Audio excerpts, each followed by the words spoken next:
العالمين والصلاة والسلام على أشرف الخلائق أجمعين سيدنا وسيد الأولين والآخرين حبيبنا وحبيب إله العالمين إمام المرسلين وخاتم النبيين أبي القاسم المصطفى محمد اللهم صل على محمد وآل محمد وعلى أهل بيته الطيبين الطاهرين الهداة المهديين المعصومين المظلومين واللعنة الدائمة على أعداء الحق والدين.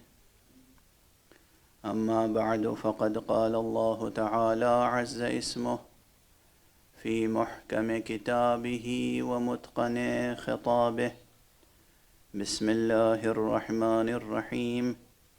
لو أنزلنا هذا القرآن على جبل لرأيته خاشعا متصدعا من خشية الله وتلك الأمثال نضربها للناس لعلهم يتفكرون. صدق الله العلي العظيم. اللهم صل على محمد وآل محمد. ایک اور بلند تر صلوات پڑھتے ہیں. اللهم صل على محمد وآل محمد. آپ کی ان صلواتوں سے بلائیں اور وبائیں بھی دور ہوتی ہیں. برائے خوشنودی محمد و آل محمد بلند تر صلوات. اللهم صل علی محمد و آل محمد. بات زبان پر آ گئی ہے تو عرض کر کے آگے بڑھوں. ایک روایت میں میری نظر سے یہ مضمون گزرا، غالباً حضرت امام جعفر صادق علیہ السلام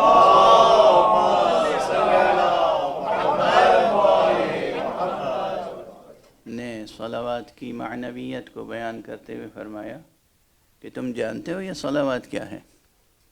یہ وہ بیان ہے، یہ وہ صیغہ ہے جس کے ذریعے سے روز الست جو ہم سے عہد و پیمان ہوا تھا، ہم اس عہد و پیمان کی تجدید کرتے ہیں. ایک صلوات پڑھ دیجئے محمد.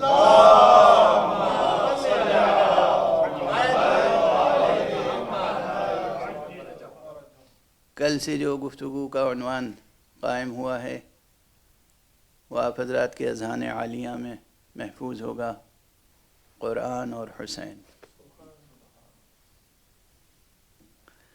مجھے تو ایسا لگتا ہے کہ جیسے دو مترادف لفظیں ایک ساتھ رکھ دی گئی ہیں. اب جو لوگ زبان کا ذوق رکھتے ہیں، شعر و ادب کا ذوق رکھتے ہیں، اور یہاں اکثر حضرات ماشاءاللہ شعر و ادب کا ذوق رکھتے ہیں، تو وہ جانتے ہیں کہ کبھی کبھی مترادفات کا استعمال ایک ساتھ اچھا نہیں ہوتا، لیکن کبھی کبھی مترادفات کا استعمال تقاضائے بلاغت و فصاحت ہوتا ہے. تو آپ یہ سمجھیے کہ اس عنوان میں قرآن مفسر حسین ہے اور حسین مفسر قرآن.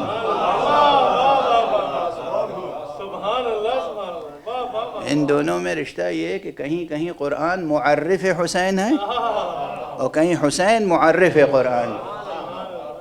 یہ عجب رشتہ ہے اس میں. اور فرما رہے ہیں آپ قرآن اور حسین. میں واقعاً شکر گزار ہوں منتظمین کا کہ انہوں نے اس عنوان کی طرف متوجہ فرمایا کہ جو وقت کا تقاضا بھی ہے. اور یقین فرمائیے چاہے وہ ماضی کی بات ہو یا حال کی یا مستقبل کی، ماضی میں بھی جب وحی کا انکار ہوا تھا تو قرآن کو حسین نے سمجھایا تھا. آج بھی قرآن مجید کی حقیقت پر اعتراضات ہو رہے ہیں تو ہم حسین کے سہارے سے سمجھیں گے، اور قیامت تک جب بھی قرآن مجید پر کوئی اعتراض ہوگا یا اشکال وارد ہوگا تو ذکر حسین کے سہارے سے اور اس صدائے حسینی کی برکت سے انشاءاللہ جواب دیا جائے گا جو نو کے نیزہ پہ بلند ہوئی تھی اور جاری و ساری ہے۔ قرآن اور حسین بہت معنی خیز عنوان ہے۔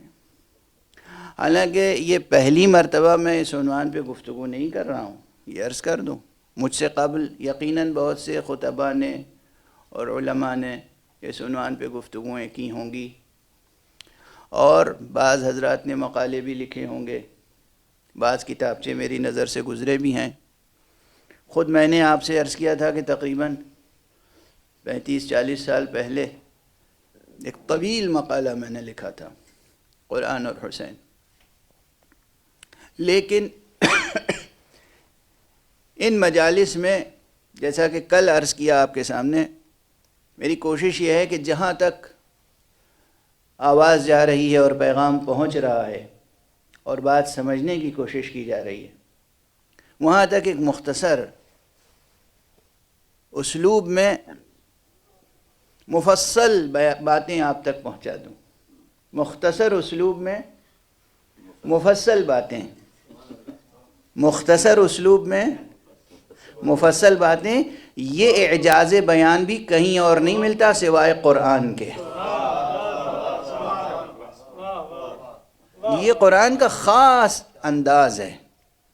یہ قرآن مجید کے اسالیب پر جو لوگ کام کرتے ہیں یا کرتے رہے ہیں یا کریں گے مستقبل میں، وہ یاد رکھیں قرآن کا ایک اسلوب یہ ہے، شأن اعجاز قرآنی میں سے ایک شأن یہ ہے کہ وہ بہت تفصیلی مطالب کو 1-2 لفظوں میں ادا کر دیتا ہے، اور کبھی کبھی کسی ایک حرف کو اتنا پھیلا دیتا ہے کہ پورا قرآن وجود میں آ جاتا ہے۔ بھائی بائے بسم اللہ میں اور قرآن مجید میں کیا ربط ہے؟ یہ تو وہ نکتہ ہے اور وہ اشارہ ہے کہ جس میں جو آپ تمام حضرات تقریباً متوجہ ہیں اچھی طرح سے۔ اجمالاً کل میں نے عرض کیا کہ خود قرآن مجید ایک عظیم وجودی حقیقت ہے، ایک زندہ حقیقت ہے۔ قرآن مجید صرف لفظوں کا مجموعہ نہیں ہے، عبارتوں کا مجموعہ نہیں ہے، زبانی بیانات کا مجموعہ نہیں ہے، معجزہ ہے۔ معجزہ امر اعتباری نہیں ہوتا، معجزہ امر وجودی ہوتا ہے، معجزہ امر وجودی ہوتا ہے، اور جو وجود جتنا عظیم ہوتا ہے اس کے اتنے زیادہ نام ہوتے ہیں۔ اللہ سبحانہ و تعالیٰ کا وجود مبارک و مقدس نام متناہی وجود ہے۔ اللہ کے نام کتنے ہیں؟ وہ بھی نام متناہی ہیں۔ یہ جو آپ سنتے رہتے ہیں کہ 99 حروف اسماء حسنہ ہیں، یہ تو بقدر ظرف قلب و ذہن عمومی بشری،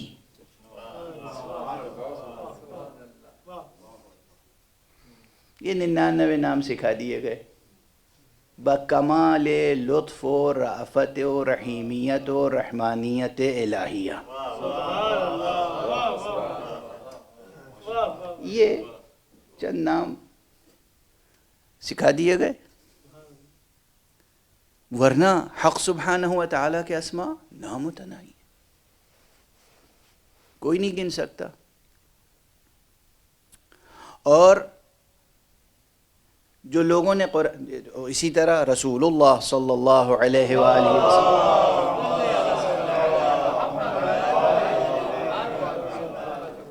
آپ کی ذات کتنی عظیم ہے۔ مشہور مصرع فارسی کا جو ضرب المثل بن چکا ہے کہ بعد از خدا بزرگ تو یہ قصہ مختصر، خدا کے بعد سب سے بڑی حقیقت حضور صلی اللہ علیہ وآلہ وسلم کی ہے۔ تو حضور کے کتنے نام ہیں؟ حضور کے بھی بہت نام ہیں۔ خود قرآن مجید میں آپ کے القاب اور اسماء بہت ہیں، اور احادیث سے جو مستنبط ہوتے ہیں وہ بہت ہیں۔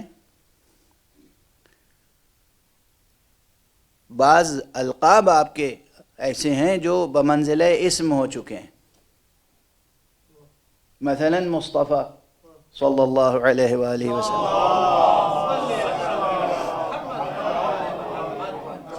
ضرور آپ کا اسم گرامی محمد ہے صلی اللہ علیہ وآلہ وسلم، آپ کا دوسرا نام احمد ہے، لیکن مصطفیٰ بھی آپ کا وہ اسم گرامی ہے کہ اگر بغیر کسی قید و شرط کے، بغیر کسی اور قرینے کے صرف نام گرامی مصطفیٰ کہا جائے تو ذہن ایک ہی ذات کی طرف جاتا ہے۔ اب یہ الگ بات ہے کہ جب آپ تاریخ کا مطالعہ کریں گے اور ادب کا مطالعہ کریں گے تو یہ ایک حیرت انگیز انکشاف ہوگا کہ آپ کو یہ لقب سب سے پہلے آپ کے عم بزرگوار جناب ابو طالب نے عطا فرمایا تھا۔ آپ نے فرمایا تھا هو المصطفى هو المصطفى من سرها وكريمها۔ آپ نے اپنے قصائد میں جو نعتیہ قصائد ہیں، حضور علیہ الصلاۃ والسلام ہی کی طرح آپ کے نفس رسول اور وصی برحق حضرت امام امیر المومنین علی ابن ابی طالب علیہ الصلاۃ والسلام،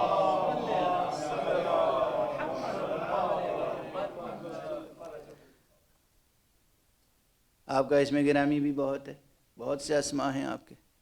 میں اکثر کہہ چکا ہوں، عرض کر چکا ہوں کہ اللہ سبحانہ و تعالیٰ کی طرف سے نازل ہونے والا کوئی صحیفہ حضرت آدم علی نبینا وعلیہ السلام سے لے کر حضرت عیسیٰ ابن مریم علی نبینا وعلیہ السلام تک تمام نبیوں پر جتنی کتابیں نازل ہوئیں اور جتنے صحیفے نازل ہوئے، ان تمام صحیفوں اور تمام کتابوں میں نام محمد اور نام علی کہیں نہ کہیں موجود ہے۔ تو کتنے نام ہیں؟ جس طرح خدا کے نام بہت ہیں، جس طرح رسول خدا کے نام بہت ہیں، جس طرح ولی خدا کے نام بہت ہیں، اسی طرح قرآن مجید کے بھی نام بہت ہیں۔ اور یہ خود ایک قرینہ ہے اس بات کا کہ اس قرآن مجید کا کوئی وجودی تعلق ہے ان ذوات مبارکہ سے۔ اور اب ایک بڑی بحث ہے سمیٹ کے ایک جملے میں کہہ دوں، اور آپ اپنے ذوق ایمانی کے ساتھ بس اسے سماعت فرما لیجئے اور محفوظ کر لیجئے۔ قرآن مجید ہے کلام اللہ، اللہ کا کلام، ورڈ آف گاڈ۔ کلام اللہ اور کلمت اللہ کی بحث میں جب آپ آگے بڑھیں گے تو یہ بحث بھی سامنے آئے گی کہ کلام اللہ کی دو قسمیں ہیں، کلمات اللہ کی دو قسمیں ہیں، ایک ہیں قولی، ایک ہیں فعلی۔ قولی کلام اللہ کا مجموعہ ہے قرآن، اور فعلی کلام اللہ کا مجموعہ یہ پوری کائنات ہے۔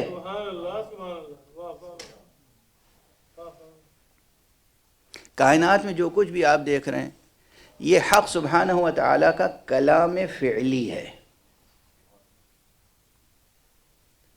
اس کے کن کے بغیر کوئی چیز تو وجود میں نہیں آ سکتی نا۔ آپ کو حیرت کیوں ہو رہی ہے؟ اب یہ بحثیں عام طور پر گوش گزار نہیں ہوتی ہیں، اس لیے غالباً حیرت ہو رہی ہے، ورنہ آسمان زمین اور جو کچھ آسمانوں اور زمینوں کے درمیان ہے سب کلام فعلی حق ہے۔ لیکن پروردگار عالم نے اس پوری کائنات میں سے کچھ ہستیوں کو چن کے بطور خاص انہیں کلمت اللہ کا لقب دیا ہے۔ جس طرح قرآن مجید میں حضرت عیسیٰ ابن مریم علیہم السلام، جناب مریم پہ بھی سلام ہو، جناب عیسیٰ پہ بھی سلام ہو، جناب عیسیٰ کو خود قرآن مجید نے کلمت اللہ کہا ہے۔ اس کے معنی یہ ہوئے کہ کسی زندہ وجود پر بھی کلمے کا اطلاق ہوتا ہے. اور اگر جناب عیسیٰ کلمۃ اللہ ہیں اور یہ قرآن مجید میں موجود ہے تو اس کی تفسیر کے طور پر اگر قرآن مجید کے دوسرے آیات کی تعویل میں غور کریں اور پھر معصومین علیہم الصلاۃ والسلام کا یہ بیان سامنے رکھیں کہ انہوں نے فرمایا نحن کلمات اللہ، ہم ہیں کلمات خدا، تو اس کے معنی ہے کہ مصطفیٰ صلی اللہ علیہ وآلہ وسلم بھی کلمت اللہ ہیں. امیر المؤمنین علی ابن ابی طالب علیہ السلام بھی کلمت اللہ ہیں. حضرت زہرا سلام اللہ علیہ بھی کلمت اللہ ہیں. امام حسن بھی کلمت اللہ ہیں. امام حسین بھی کلمت اللہ ہیں. اور امام حسین نے تو نوک نیزہ پر گفتگو کر کے یہ اعلان کر دیا کہ دیکھو ہم کلمت اللہ ہیں. سبحان اللہ سبحان اللہ. برائے خوشنودی محمد و آل محمد بلند تر صلوات.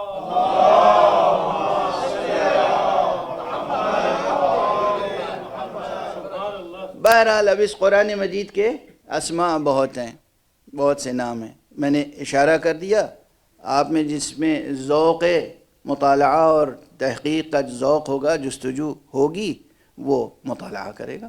آج کل تو انٹرنیٹ پر سب کچھ موجود ہے. آپ اگر لائبریری جانے کی فرصت نہیں رکھتے تو آپ کے پاس لائبریری آ جاتی ہے. اب آپ یہ نہ سمجھیے گا کہ میں کسی چیز کی تشہیر کر رہا ہوں، لیکن آج کل تو آئی فون اور آئی پیڈ اور یہ ٹیبلٹس یہ ایسے ہیں کہ آپ کے ساتھ ہر جگہ ہیں.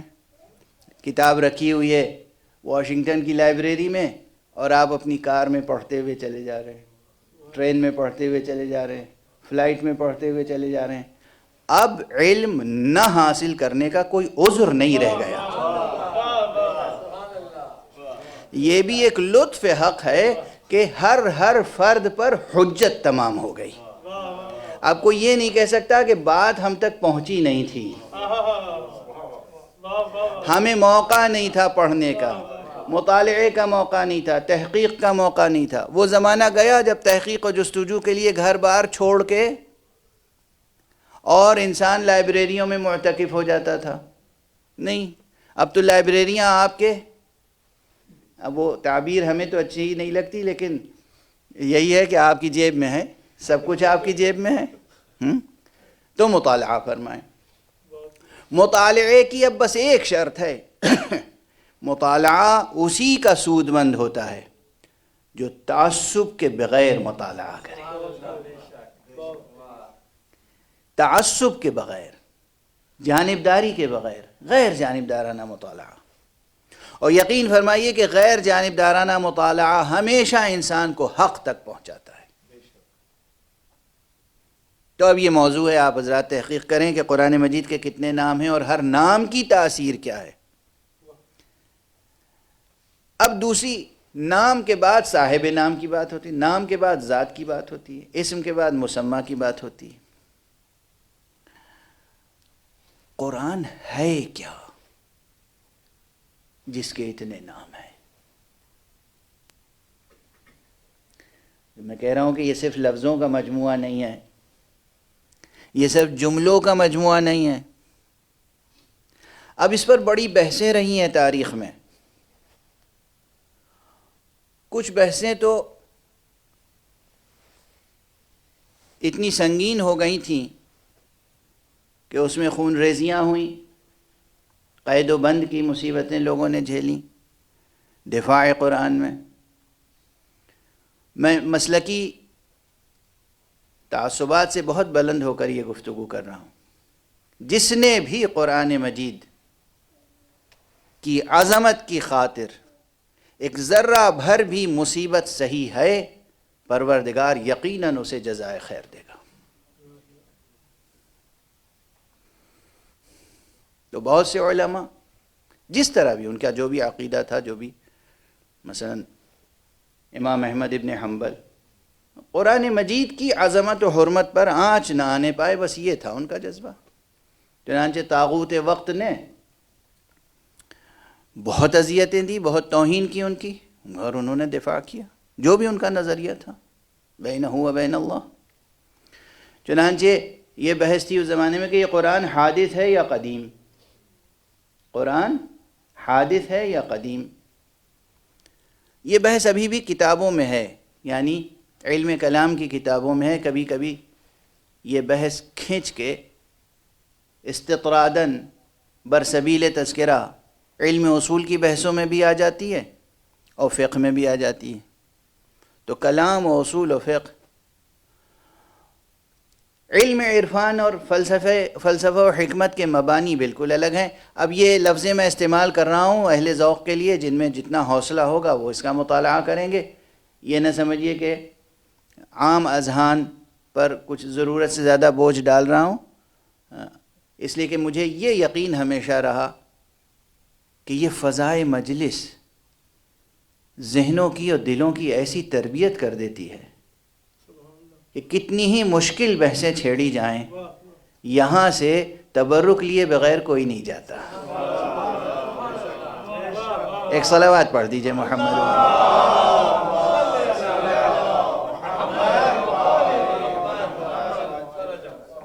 مجھے معلوم ہے کہ یہ بحثیں اس طرح نہیں چھیڑی جاتی ہیں ہمارے ممبروں پر۔ کچھ موضوعات مقرر کر لیے گئے کہ یہ عوام کے لیے بس یہی سطح ٹھیک ہے، اس سے اوپر بحث نہ جائے۔ میں اس کا کبھی قائل نہیں رہا، اس لیے کہ اس فرش اعضاء پر دانشور بھی آتا ہے، طالب علم بھی آتا ہے، محقق بھی آتا ہے، ریسرچر بھی آتا ہے، ایک عام مزدور بھی آتا ہے، لیکن جو بھی آتا ہے یہاں وہ پھر ایک خاص امتیاز کا حامل ہو جاتا ہے۔ چنانچہ میں فرش اعضائے حسین پر آنے والوں کو عوام میں نہیں گنتا، خواص میں شمار کرتا ہوں۔ تو اب یہ خاص بحثیں ہیں، کان میں پڑی رہیں گی۔ جو بزرگ ہیں اگر فرصت نہ ملی تو انشاءاللہ ان کے بچے تحقیق کریں گے۔ قرآن مجید ہے کیا جو اس کے متعلق اتنی بحثیں ہیں؟ اس سلسلے میں خود قرآن مجید نے اپنا تعارف بہت سے زاویوں سے کرایا ہے۔ آج میں محسوس کر رہا ہوں، دل تو میرا یہی چاہتا ہے کہ وقت کے اندر تقریر ختم ہو جائے، لیکن جو بحثیں سامنے آ رہی ہیں وہ بہت سنگین ہیں، اور یہ ادعا نہیں ہے، تعلی نہیں ہے، یہ وہ بحثیں ہیں جو اس سے پہلے ہوئی نہیں ہیں اس طرح جس طرح میں گزارش کرنا چاہ رہا ہوں۔ اس لیے آپ کی توجہات کو صلوات کی برکت سے اور زیادہ چاہتا ہوں۔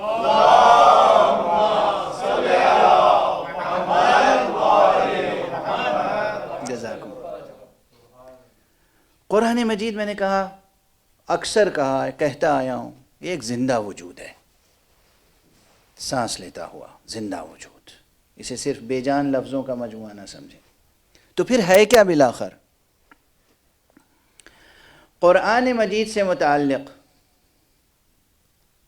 خود قرآن نے جو تعارف اپنا کرایا ہے، اس میں سے ایک مقام صرف شاید آج عرض کر سکوں، اور وہ ہے سورہ مبارکہ زخرف کی ابتدائی آیتیں۔ بسم اللہ الرحمن الرحیم، حامیم والکتاب المبین، انا جعلناہ قرآنا عربیا لعلکم تعقلون وَإِنَّهُ فی ام الکتاب لدینا لعلی حکیم۔ عجیب مقام سخن ہے، اور اگر اتنی ہی بات سمجھ لی جائے، یہی آیتیں تحلیل کر لی جائیں، تو قرآن مجید سے متعلق یہ بحث بھی حل ہو جائے گی کہ قرآن حادث ہے یا قدیم، اور حادث ہے تو کس لحاظ سے، اور قدیم ہے تو کس لحاظ سے۔ اب ایک سادہ سا جملہ تو میں یہ عرض کر دوں جو میرے نزدیک خلاصہ مطالب ہے۔ دیکھیے، بہت سینکڑوں صفحات کی بحث کا خلاصہ 2 فقرہ ہے۔ قرآن مجید اپنے ان لفظوں کے اعتبار سے حادث ہے، قرآن مجید اس میں پوشیدہ معانی کے لحاظ سے قدیم ہے۔ اور فرمایا آپ نے ان لفظوں کی روشنی میں حادث ہے. اب میں کیسے کہہ رہا ہوں حادث؟ ہو سکتا ہے بہت سے حضرات اعتراض کریں جن کا عقیدہ یہ ہے کہ قرآن مجید حادث ہے، اپنے ان الفاظ کے ساتھ بھی اس ایک لفظ کی طرف پہلے توجہ دلا دوں، اور چونکہ مجلس کے تقاضے جو ہیں انہیں بھی پورے کرنے ہیں مجھے، اس لیے خاص طور سے آپ کی توجہ چاہتا ہوں کہ پروردگار عالم نے سورہ زخرف میں کیا فرمایا؟ حا میم، یہ تو حروف مقطعات ہیں. یہ اور بات ہے کہ بعض حضرات کہتے ہیں مراد ہے اس سے کہ گویا محبت کے انداز میں پروردگار نے محمد کا نام پکارا ہے.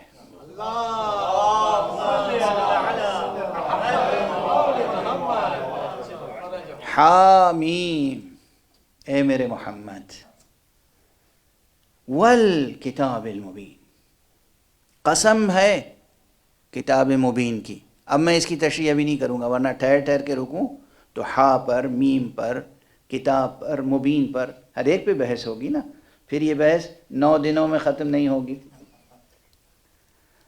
کتاب مبین کی قسم،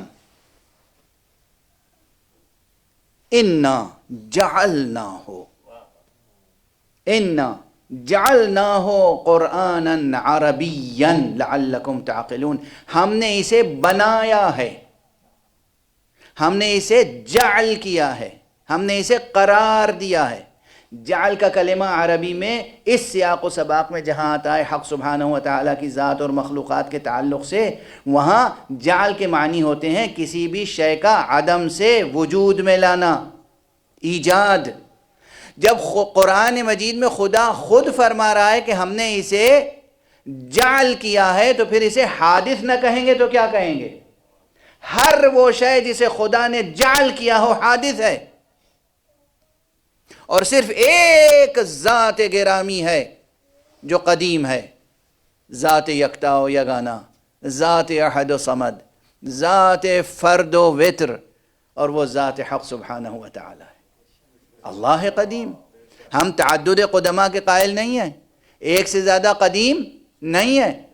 محمد کا نور نہ جانے کب سے ہے مگر ہم اسے قدیم نہیں کہتے. نور مبارک امیر المومنین نہ جانے کب سے ہے، ہم اسے قدیم نہیں کہتے. نور مبارک زہرا نہ جانے کب سے ہے، ہم اسے قدیم نہیں کہتے. انوار خمسہ نجبا، یہ محمد و علی، یہ فاطمہ و حسن و حسین، ان کے نورانی وجود خلقت آدم کے بہت پہلے سے ہیں. ہمارے لیے تو یہ چیز آئینہ ہے. جن کے لیے شکوک ہوں، شبہات ہوں، مسائل ہوں، تو ان سے بس یہی کہہ سکتا ہوں عاجزانہ کہ ذرا مطالعہ کریں، تحقیق کریں، جستجو کریں. جس چیز کا علم نہ رکھتے ہوں اس کا انکار نہ کریں.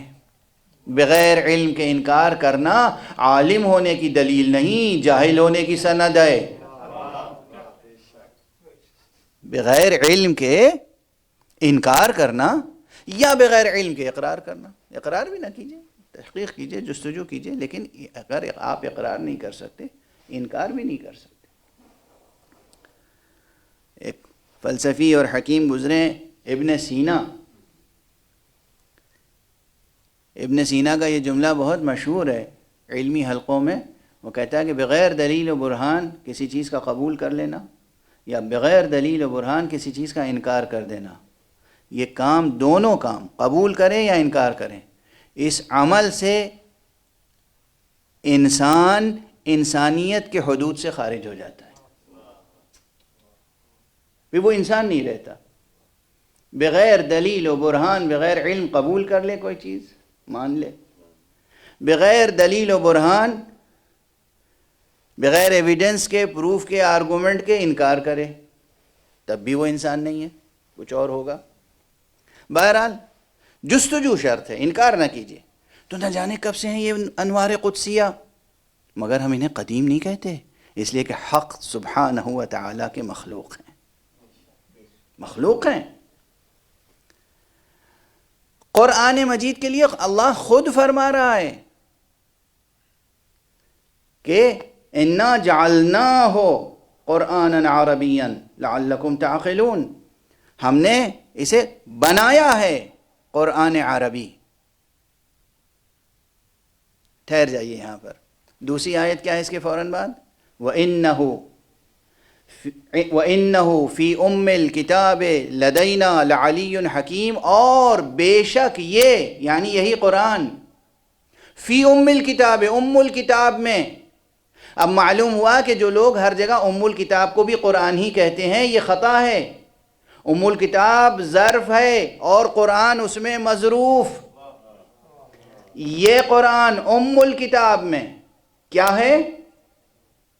لدینا، وہ بھی ہمارے نزدیک، لعلی حکیم، یہ تو علی یہ حکیم ہے۔ قرآن کا نام کیا ہے؟ میں نہیں نام دے رہا ہوں قرآن کو، قرآن کو میں کوئی نام نہیں دے رہا ہوں، قرآن کو قرآن میں اللہ علی حکیم کا نام دے رہا ہے اور فرما رہا ہے کہ یہ میرے نزدیک ام الکتاب میں علی حکیم ہے۔ اب بتائیے کہ یہ اور فرق قرار دیا، یہ جو طور وجود ہے عربی مبین میں، یہ اس لیے ہے تاکہ تم سمجھ سکو۔ وہ طور وجود کوئی اور ہے جو ام الکتاب میں ہمارے نزدیک علی حکیم ہے۔ صلوات پڑھ دیجئے محمد وآلہ۔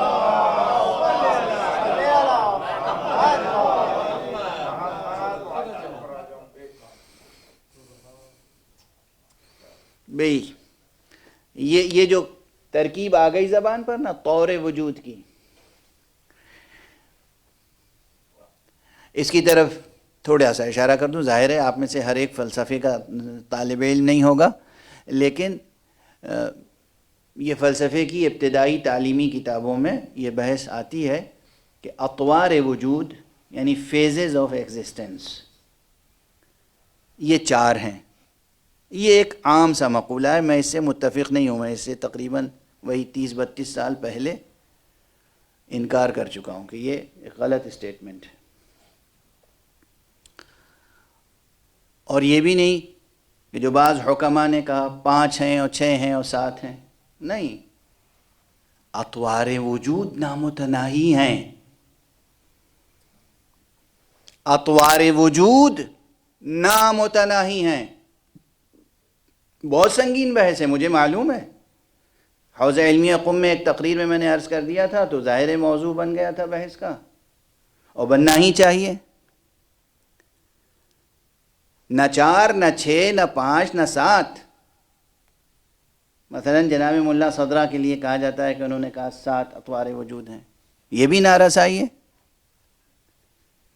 جناب ملا صدرہ کا میں بہت احترام کرتا ہوں، لیکن ان کا کہا ہوا ہر فقرہ کوئی وحی منزل من اللہ تو ہے نہیں۔ نہ جناب ملا صدرہ معصوم تھے اور نہ ان کا کلام جو ہے وحی منزل ہے، تو اس اعتبار سے اطوار وجود کی بحث ان کی بہت تشنا ہے، بہت تشنا ہے۔ اطوار وجود نہ 4 ہیں نہ 5۔ اب یہ 4 اور 5 ہے کیا، ایسے واضح کر دوں جلدی سے۔ پرانی مثال میں دے چکا ہوں، چونکہ اس لیے میں پرانی مثالیں دہرانے سے پرہیز کرتا ہوں، مگر مجبوراً دہرا دیتا ہوں۔ اور وہ مثال یہی ہے کہ عموماً جو کتابوں میں ہے فلسفی کی ابتدائی ایلیمنٹری کتابوں میں، وہ یہ ہے کہ کسی بھی شے کے 4 اطوار ہیں، 4 فیزز ہیں۔ کیا ہیں؟ ایک تو وہ حقیقت جو ہے، اور جیسے پانی ایک سیال حقیقت ہے، ایک بے رنگ سیال حقیقت، ایک مادہ جو آکسیجن اور ہائیڈروجن کا مرکب ہے، جس سے انسان کی پیاس بجھتی ہے، جس سے درختوں کو سینچا جاتا ہے، اور جو سبب حیات ہے اس کرۂ ارض پر، یہ ایک حقیقت ہے۔ تو یہ جو خارج میں بہتا ہوا پانی ہے، یہ سیال، یہ ایک وجود ہے، یہ وجود کا ایک فیز ہے، ایک رخ ہے، ایک طور وجود ہے، اور اسی کو کہتے ہیں وجود خارجی، وجود حقیقی۔ آپ کے ذہنوں میں خارجی کے کوئی دوسرے معنی نہ آ جائیں. ایک صلوات پڑھ دیجئے محمد والے.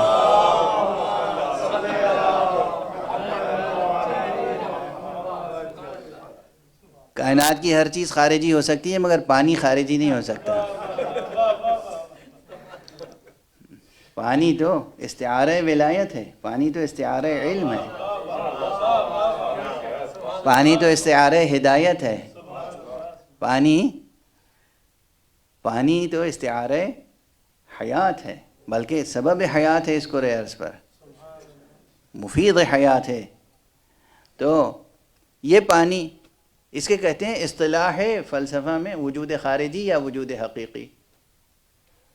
اب اس کو آپ نے ایک نام دے دیا، ایک لفظ پانی، تو یہ لفظ کیا ہوا؟ نام ہی تو ہے.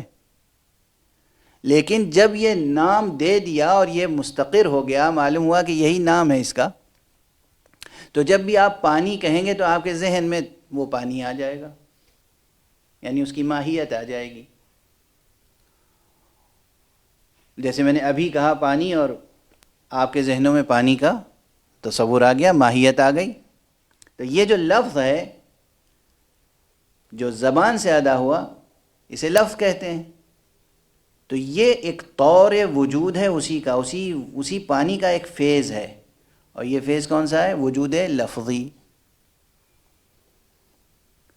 اب اس کے بعد جناب والا آپ نے اسی لفظ کو لکھ دیا کاغذ پر، یہ ہو گیا وجود کتبی.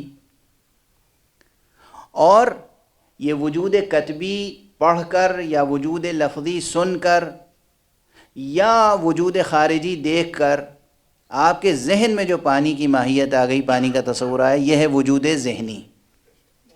واضح ہے نا؟ تو یہ چار میں حصر کر دیتے تھے، وجود ذہنی، وجود لفظی، وجود کتبی، وجود عینی یا خارجی یا حقیقی. اس فقیر کا یہ معروضہ ہے کہ وجود چار، یہ فیزز، یہ اطوار وجود چار میں محدود نہیں ہے بلکہ نامتناہی ہیں. اب یہ بحث ہے، اور ظاہر مجلس میں حوالے کے لیے بس اتنا ہی. میں نے چھیڑی کیوں یہ بحث؟ قرآن مجید کے دو اطوار کی طرف خدا نے یہاں اشارہ کیا ہے. اِنَّا جَعَلْنَاهُ قُرْآنًا عَرَبِيًّا لَعَلَّكُمْ تَعْقِلُونَ. میں نے اس قرآن کو قرآن عربی اس لیے قرار دیا ہے تاکہ تم سمجھ سکو. تو یہ قرآن عربی ایک طور وجود ہے، ایک فیز ہے قرآن کا، حقیقت قرآن کا ایک طور وجود یہ لفظ عربی ہے. اور وہیں خود اعلان فرما دیا وَإِنَّهُ، اور بے شک بتحقیق دراصل وَإِنَّهُ فی الکتاب لدینا لعلی حکیم، ہمارے نزدیک تو یہ قرآن جو عربی الفاظ کی شکل میں تمہارے سامنے ہے وہ علی حکیم ہے. یعنی کسی اور طور وجود کی طرف متوجہ کیا گیا. واضح ہے؟ وہ طور وجود جو علی حکیم ہے وہ لدینا ہے، یعنی عند اللہ. جو چیز عند اللہ ہے، جو چیز علم الہی کا حصہ ہے، علم الہی چونکہ جزو ذات الہی ہے، جز تو ایک مجازی بیان ہے، صفت ذات الہی ہے علم، اس لیے وہ قدیم ہے. اور یہ لفظ جو قرار دیا حق نے، جو بعد میں وجود میں آیا، یہ حادث ہے. غور فرمائیں آپ. اسی لیے میں نے عرض کیا کہ یہ لفظ عربی حادث ہے لیکن اس کے اندر پوشیدہ معنی قدیم ہے چونکہ ظرف علم الہی میں ہے. یہ قدیم ہے چونکہ ظرف علم الہی میں ہے، اور چونکہ یہ کسی اور نے تو بنایا نہیں، اس لیے اس حقیقت سے یہ حقیقت جدا نہیں ہو سکتی، اور چونکہ جدا نہیں ہو سکتی اس لیے کسی غیر کو حق تصرف اس میں حاصل نہیں ہو سکتا. اس لیے ممکن نہیں ہے کہ خدا موجود ہو اور اس کے کلام میں کوئی تصرف کر لے، وہ بھی اس کلام میں جس کلام کو اس نے اپنی حفاظت میں رکھا ہو. اور ظاہری دنیا میں بھی ایسے محافظ عطا کیے ہوں جن محافظوں کے سامنے کوئی بت نہیں ٹھہر سکتا، کوئی فرد نہیں ٹھہر سکتا، کوئی لشکر ٹھہر نہیں سکتا۔ علی جیسا محافظ، حسن و حسین جیسے محافظ، ان معصوم اولیاء اور حجتوں کی طرح محافظ قرآن موجود ہوں، قرآن میں تحریف ہو جائے۔ وقت تیزی سے گزرا چلا جا رہا ہے، اور میں جو مثالیں عرض کرنا چاہ رہا تھا طور وجود پر، یہ ذرا اور واضح کر دوں۔ اب فلسفے اور حکمت سے ہٹ کر جو لوگ صرف نقلیات و سمعیات پر بھروسہ رکھتے ہیں، کسی نہ کسی لفظ میں، کسی نہ کسی عبارت میں، کسی نہ کسی تعبیر میں یہ چیز موجود ہے کہ حضور نبی اکرم صلی اللہ علیہ وآلہ وسلم نے ارشاد فرمایا کنت نبیا وآدم بین الماء والطین، میں نبی تھا اس وقت بھی جب آدم آب و گل کے درمیان تھے۔ یہ ممکن ہے کہ ذات نہ ہو اور منصب ہو؟ یہ ممکن ہے کہ ذات نہ ہو اور منصب ہو؟ کل بھی میں نے اس طرح کا کوئی جملہ عرض کیا تھا، یہ ممکن نہیں ہے۔ تو حضور علیہ الصلوۃ والسلام تو صلب حضرت عبد المطلب سے، صلب حضرت عبداللہ سے، رحم حضرت آمنہ سے، سلام اللہ علیہم اجمعین۔ پروردگار ہمارے نبی کے آباء و اجداد پر درود و سلام نازل فرمائے۔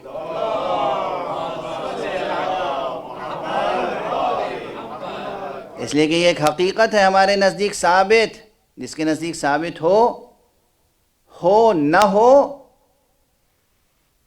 ہو، ہمارے نزدیک ثابت ہے کہ نور مبارک مصطفیٰ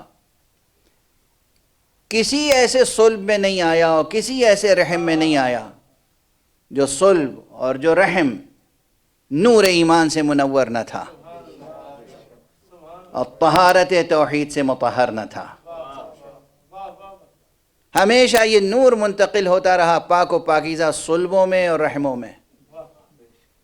تو ہماری طرف سے درود و سلام ہو لاکھوں کروڑوں ان پاکیزہ صلبوں اور ان پاکیزہ رحموں پر جن صلبوں اور رحموں سے نور مبارک مصطفیٰ منتقل ہوتا ہوا آیا۔ جب آغوش آمنہ میں آئے تو یہ طور وجود تھا ایک،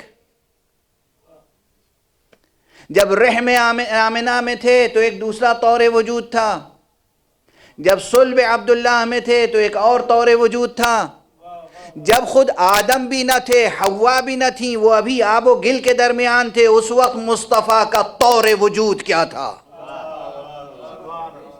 اب یہاں ایک بحث، یہ بس ایک سوال کروں گا، بحث نہیں، مصطفیٰ کے اس طور وجود کو ہم وجود حقیقی مانیں یا اس طور وجود کو وجود حقیقی مانیں؟ اگر اس طور وجود کو وجود حقیقی مانیں گے تو جو جی چاہے دنیا کہے، لیکن اگر اس طور وجود کو وجود حقیقی مانیں گے مصطفیٰ کے تعلق سے تو یقیناً حقیقت ذات مصطفیٰ نوری ہوگی، خاکی نہیں ہو سکتی۔ محمد وآل محمد بلند تر صلوات۔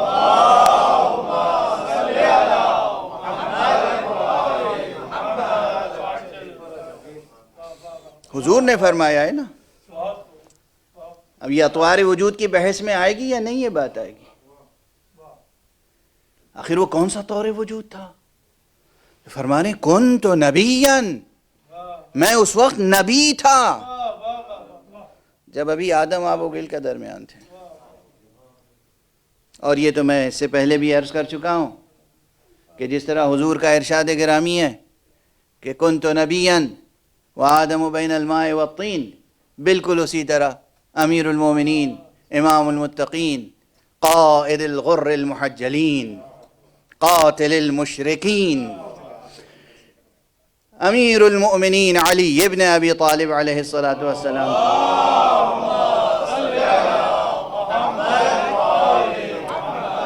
ارشاد گرامی بھی یہی ہے کہ آپ نے فرمایا کنت ولیا وآدم بین الماء والطین، میں اس وقت بھی ولی تھا جب آدم آب و گل کے درمیان میں تھے. تو یہ نبی تھے اس وقت جب ابھی آدم آب و گل کے درمیان میں تھے، یہ ولی تھے اس وقت جب آدم آب و گل کے درمیان میں تھے. تو یہ قرآن اس وقت کس شکل میں رہا ہوگا؟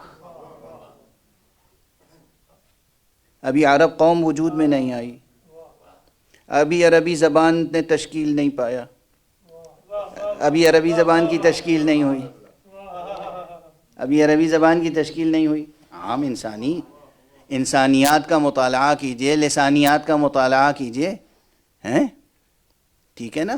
وہ علم الوضع میں جا کر بحث کریں گے کہ واضح تمام لغات کا کون ہے، اللہ ہے یا بندے ہیں یا دونوں کے اشتراک سے. یہ سب بحثیں خالص علمی ہیں، لیکن عام انسانی تاریخ کیا کہتی ہے، عام محققین، عام ریسرچرز کیا کہتے ہیں. عربی کب وجود میں آئی؟ آدم کی زبان بھی عربی نہیں تھی، نوح کی زبان عربی نہیں تھی، حضرت ابراہیم کی زبان عربی نہیں تھی. پہلے سے عربی زبان وجود میں ہوتی تو تورات عربی میں آتی، انجیل عربی میں آتی. ہمیں معلوم ہے تورات کی زبان کیا ہے، انجیل کی زبان کیا ہے، عبرانی زبان، سریانی زبان، آرامی زبان، آشوری زبان، اکادی زبان. کتنی زبانیں خود اسی علاقے میں تھیں، تاریخ کے ساتھ ساتھ وجود میں آئیں اور منقرض ہوتی چلی گئیں. یہ تو برکت ہے قرآن مجید کی. عربی بھی کب کی مٹ چکی ہوتی اگر اس میں قرآن نازل نہ ہو گیا ہوتا. صلوات پڑھ دیں محمد و آل محمد.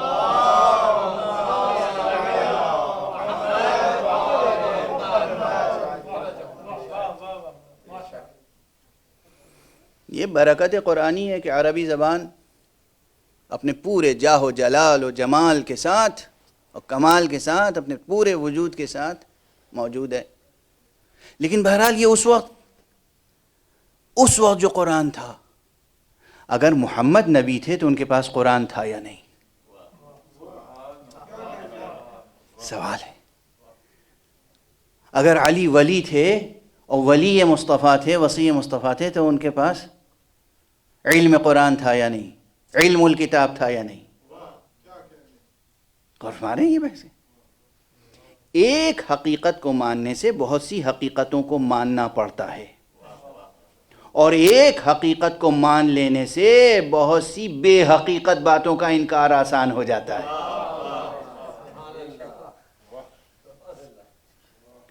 ایک حقیقت کو مان لینے سے اور بہت سی حقیقتوں کا اقرار و اعتراف آسان ہو جاتا ہے، بلکہ لازمی اور ضروری اور واجب ہو جاتا ہے.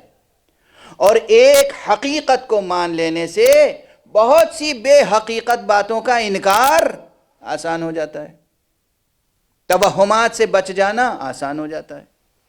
اگر یہ مان لیا کہ حضور صلی اللہ علیہ وآلہ وسلم نے فرمایا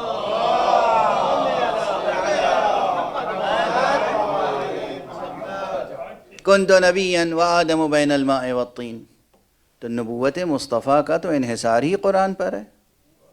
تو اس وقت قرآن تھا یا نہیں؟ وہ کون سا قرآن تھا؟ یہ عربی زبان کا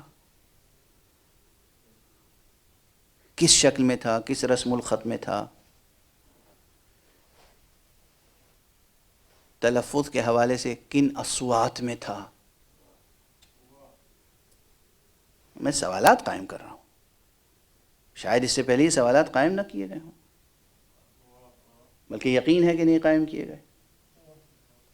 جب سن 570 عیسوی میں حضور پیدا ہوئے اور 40 برس کے بعد سن 610 عیسوی میں وحی نازل ہوئی، اس وقت یہ وحی جبرائیل علیہ السلام نے عربی زبان میں القاء فرمائی،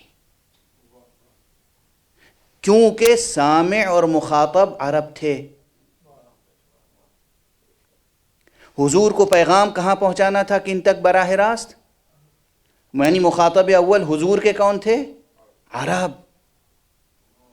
پیغام آپ کا عالمی تھا، مگر اس وقت جہاں آپ تھے مخاطب اول کون تھا؟ عرب، اس لیے وہ عربی زبان میں آیا. لیکن جب عرب نہیں تھے، عجم نہیں تھے، آدم نہیں تھے، حوا نہیں تھیں، لیکن محمد نبی تھے، اس وقت جو حق سبحانہ و تعالی نے نبوت عطا فرمائی تھی اس کی حقیقت کیا تھی؟ جس طرح ان کے مادی وجود سے صرف ظاہری خاک، بہت پہلے کا، وہ بھی بہت پہلے کا جملہ ہے میرا، یہ نوری اور خاکی کی بحث میں نے عرض کیا تھا کہ محمد اور آل محمد معصومین علیہم الصلاۃ والسلام سے متعلق یہ بحث کہ نوری ہیں یا خاکی، یہ بحث اتنی آسان نہیں ہے جو آپ کر لیں۔ اتنا مان لیں ان کا سب سے بڑا احسان یہ ہے کہ ان نوریوں نے خاکسارانہ ظہور اختیار کر لیا۔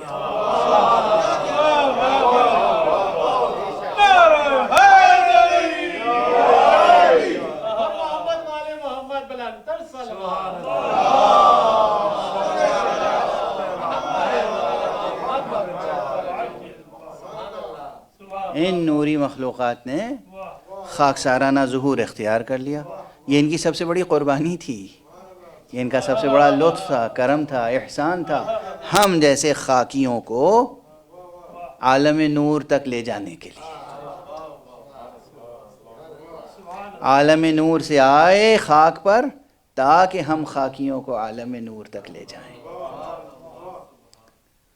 تو جس طرح حضور کے اطوار وجود،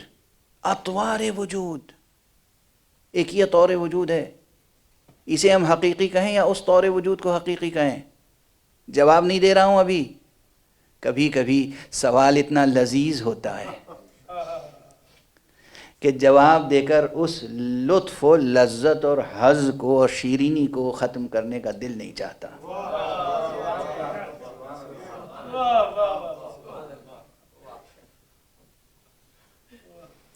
کس طور وجود کو حقیقی کہیں گے؟ یہ جو سن 70 ہجری میں وجود میں آیا، یا وہ طور وجود جو اب یہیں بنیاد ہل گئی نا، جس بنیاد پر ملا صدرہ نے کہا ہے 4 یا 5 یا 6 اور اس میں وجود خارجی اور وجود حقیقی کس کو کہا ہے؟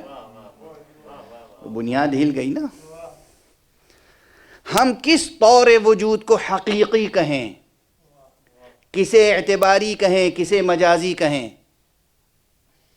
اگر زندگی کا سفر جاری و ساری ہے، اگر ذہن ہمارے زندہ ہیں، اگر زبان کا سفر جاری و ساری ہے، تو معنویتوں میں فرق آئے گا۔ ہم جس کو آج حقیقت کہتے ہیں ممکن ہے کل وہ مجاز ہو جائے، جسے آج ہم مجاز کہتے ہیں کل اسے حقیقت سے تعبیر کرنا پڑے۔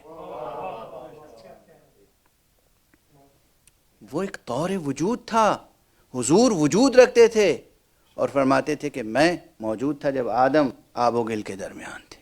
امیر المومنین کہتے تھے، فرما گئے کہ میں ولی تھا جب آدم آب و گل کے درمیان تھے۔ اور روایتیں آگے بڑھ کے کہتی ہیں کہ جب آدم وجود میں آئے ظاہری، تو اس وقت جب ان سے لغزش ہوئی اور پھر توبہ کا مرحلہ آیا تو کچھ ایسے انوار پہلے سے موجود تھے، ایسی ہستیاں پہلے سے موجود تھیں جن کے نام لے کر، جن کے توسل سے، جن کے واسطے سے، جن کے طفیل میں حق سبحانہ و تعالی نے ان کی توبہ قبول کی۔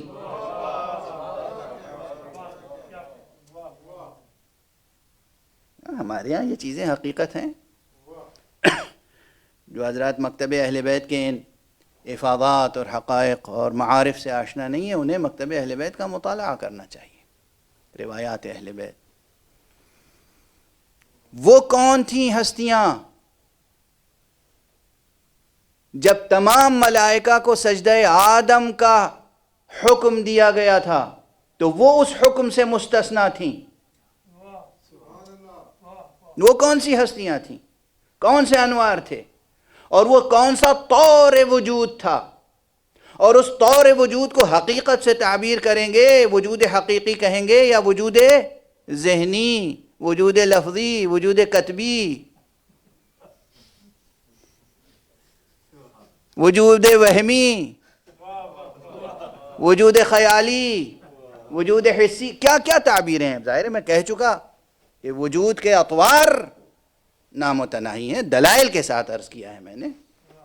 وہ دلیلیں ابھی آپ کے سامنے سب کی سب نہیں پیش کی، لیکن آپ کا ذہن اگر جوال ہے تو یقیناً بعض دلائل تک تو پہنچ ہی جائے گا. ایک صلوات پڑھ دیجئے محمد.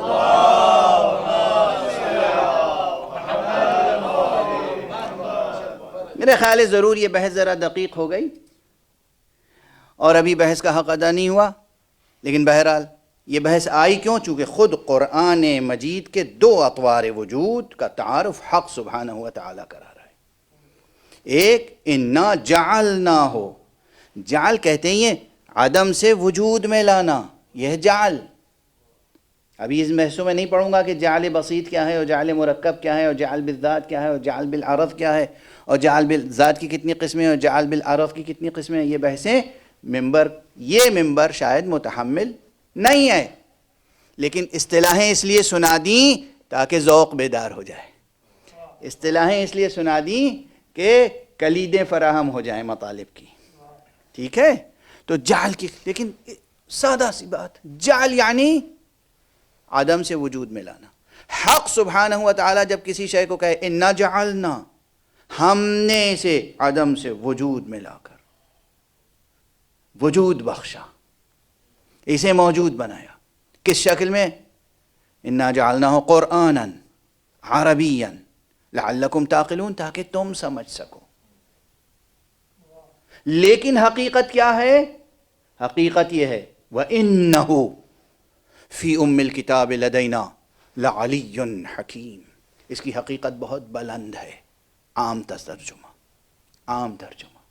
علی یعنی بلند، حکیم یعنی حکمت والا.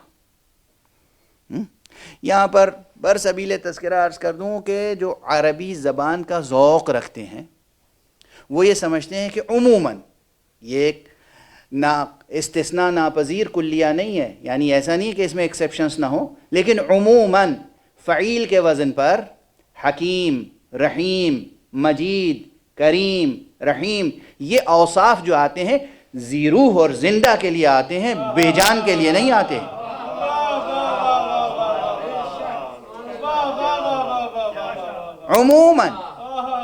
عموماً یہ اوصاف زندہ ذی روح کے لیے آتے ہیں، بے جان کے لیے نہیں آتے. استثناء ہے، جیسے کسی حجر کو حجر کریم کہتے ہیں، یعنی جواہرات، یا اس طرح استثناء ہے. عموماً اس وزن فعیل پر جو اوصاف آتے ہیں وہ جاندار کے لیے آتے ہیں. جب کہا جا رہا ہے کہ یہ جسے تم دو دفتیوں کے درمیان ایک بے جان کتاب سمجھتے ہو، یہ ہمارے نزدیک ایک بہت بلند زندہ حقیقت ہے جو حکمت والی ہے.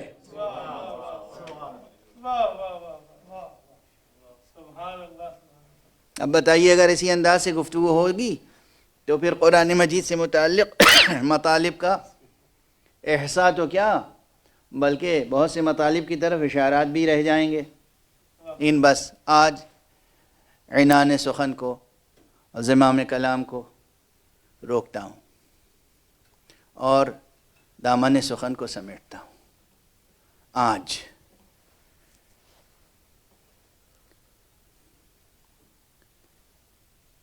عموماً کل بات ادھوری رہ گئی تھی، عموماً آج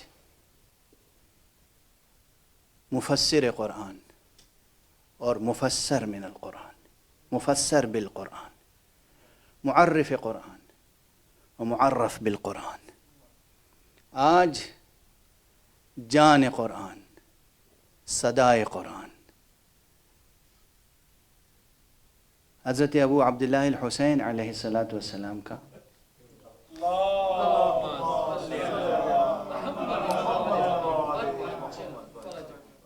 کربلا میں ورود بیان کیا جاتا ہے روایتی طور پر. لیکن کل بہت تشنا رہ گئی تھی گفتگو. میں نے عرض کیا تھا کہ آقا حسین نے اپنی زندگی ایسے بسر کی اور خصوصیت کے ساتھ یہ سفر کربلا، یہ پورا معرکہ، کہ ہر قدم پر اس طرح قرآن مجید کی آیتوں کی تلاوت کی ہے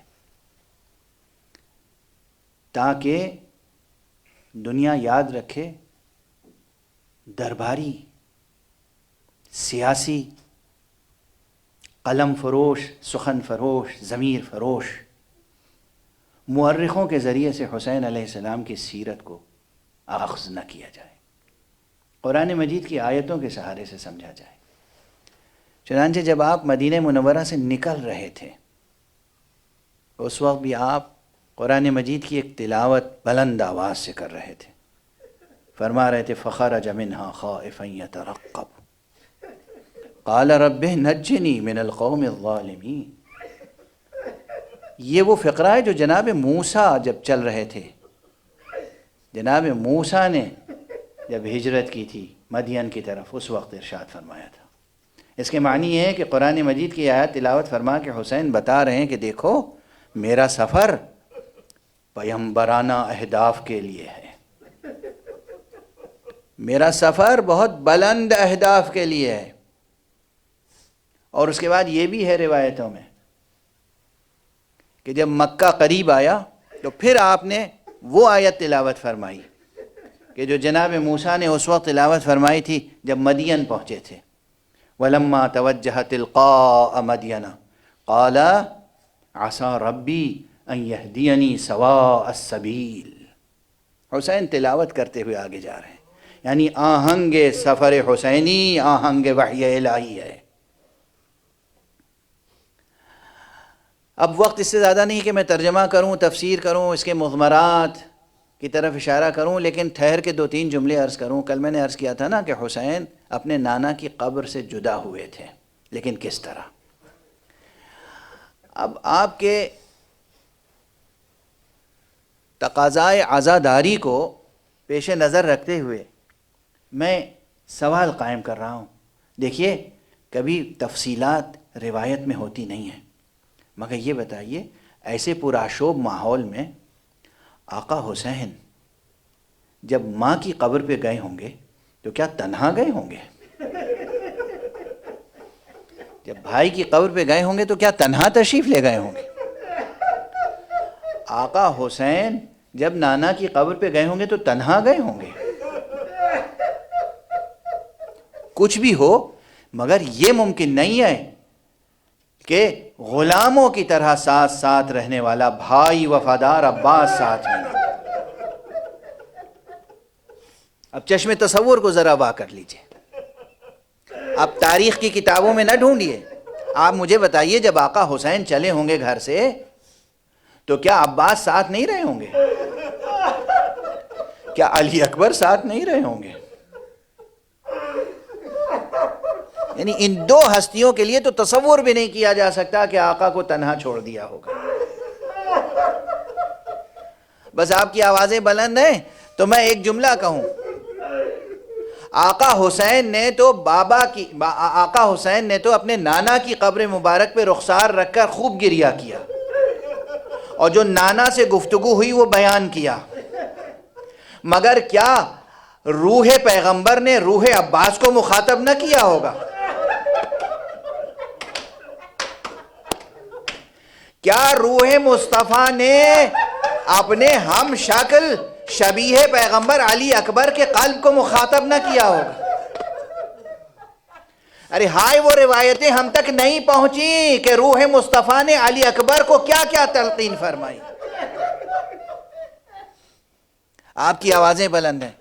اور جب حسین کے ساتھ ساتھ عباس، علی اکبر، جناب بی بی فاطمہ زہرا کی قبر پر آئے ہوں گے، حسین سے گفتگو کے بعد کیا زہرا نے عباس سے نہ کہا ہوگا میرے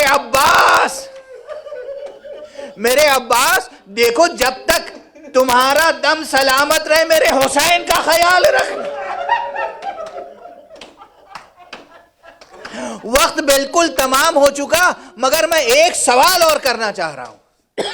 ایک سوال تاریخوں میں یہ ہے، حدیثوں میں یہ ہے، لوگوں نے جو فقہیں بعد میں بنا لی، جو احکام اور آداب بنا لیے، ان کی بات نہیں کر رہا ہوں۔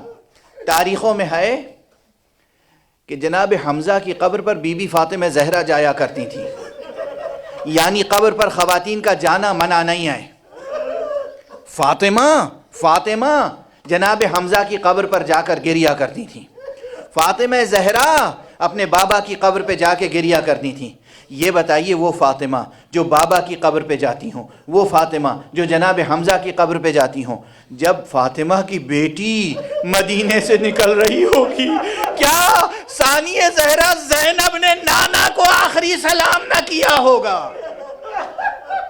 کیا بی بی زینب نے بطور خاص ماں کی لحد پر جا کر نہ کہا ہوگا اماں خدا حافظ؟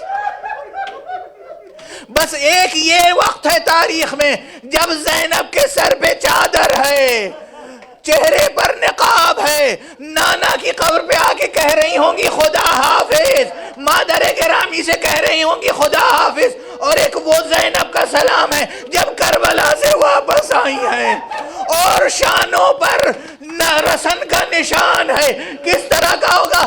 میرے نانا سلام ہو آپ پر، لٹ کر آئی ہوں اور آپ کی دولت کو لٹا کر آئی ہوں۔